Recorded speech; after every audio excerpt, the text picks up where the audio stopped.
Guys, so today we got a question from a jiu-jitsu black belt who feels homeless. So it'll be a Bob question because it's a touchy subject, but basically he's a black belt and he's involved with a gym that he and his buddy started. Now his buddy is the head black belt and his coach. And then he is, is involved with the business, helped start it, but he's not the coach. And he actually travels a lot for his work. He'll travel and have to be in other places for periods of time. And when he travels, he always stays consistent with his training. And he says that during this training, he's able to train at a lot of really great places and pick up a lot of good techniques.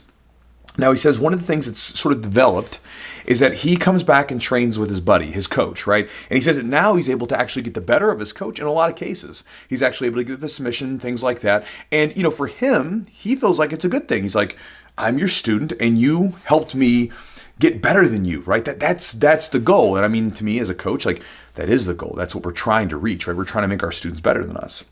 But he says that he feels as though his friend, the coach, doesn't like it, and it's created a sort of a rift between them, and he feels like it's creating a toxic environment in the gym.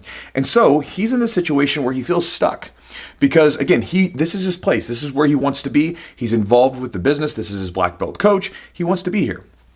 But he says he feels like he needs to leave. And so his question to me basically is, what should I do with this whole thing? He says, I know that the obvious answer is to leave if you don't feel happy, but with my being in this situation, it's a little bit more complicated. So how would you navigate this situation? So brother, thank you for the question. And number one, just to sort of throw this out at the top, I wouldn't leave just because I'm not happy, right? Because the situation you're in, it's a relationship, right? And a relationship is not always going to be fun. It's not always going to be happy, right? Think about a relationship you've had with anyone. It has ebbs and flows, goods and bads, right? And relationships kind of work in a way where they're very similar to a function in the body where, let's say with your muscles, bones, or even your skin, right? If you damage it or you hurt it, and it's able then to heal up, it becomes stronger. So a kickboxer will get microfractures on their bones from kicking hard things. And then what happens is the bones will then calcify. The calcium goes in and it makes the bone stronger.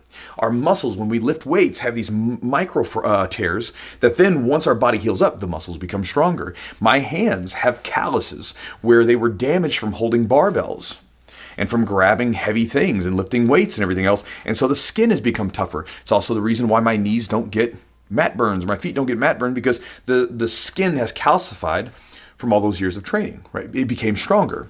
And so a lot of times our friendships and our relationships with people, when they're damaged by the situations that we run into, if we can mend them and we can keep them together, they become stronger on the other end. I know this from personal experience, just speaking to what your specific subject is with my business partner, because my business partner, he and I, bro, we've butted heads before, right? We've been at each other's throats. We've had days where we didn't talk to each other because we're all pissed off at each other, all kinds of crazy stuff. But at the same time, I love the dude, and we've been through a lot of stuff together. And our friendship's tight because of it. He knows I got his back and he has mine. And that unless someone really does something bad, we can endure our little spats that we have, right? It's okay. And so it's no big deal because, again, our friendship's been through a lot. And each time it goes through one of those things, it becomes a little stronger. And so my suggestion with you would be, first off, don't think about just leaving. Let's not go there yet, okay? Let's think about trying to mend this thing. So in this situation, this is what I've done. This is what I've done numerous times. Anytime I'm trying to mend some sort of a relationship with someone, whether it be a business partner like I have in the past or with anyone really, right? The first thing you got to do is address the elephant in the room, right? So you feel like there's something going on with this person's demeanor towards you that's creating this toxic environment. Ask the person in private, have a moment to sit down with them and say, hey man, this is what I'm feeling. What's going on with you? Now here's the important part.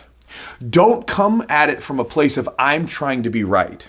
See, this is why most people screw up in these situations, because everybody's running around with this idea that they're always right? And the thing is a lot of times we're in situations where it's a very subjective thing where there isn't necessarily a right. But even if there was a right or a correct thing that's going on, right?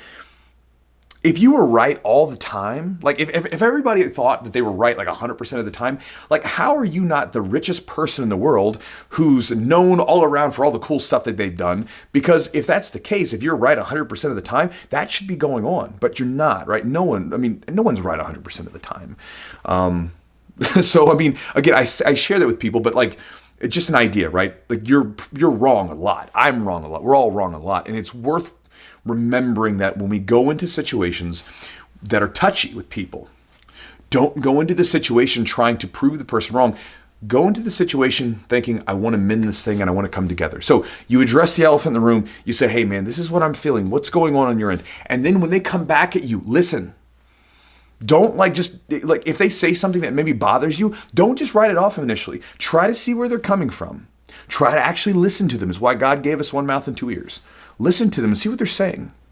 And try to come to grips with that. Because again, they may feel something, they may not, who knows? And you never know, bro, because there's a possibility that this is all built up into your head.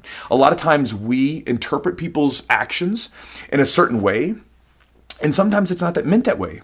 Because you got to think about this. We're all going through our own little existence, and it's like a movie that plays in our head, right?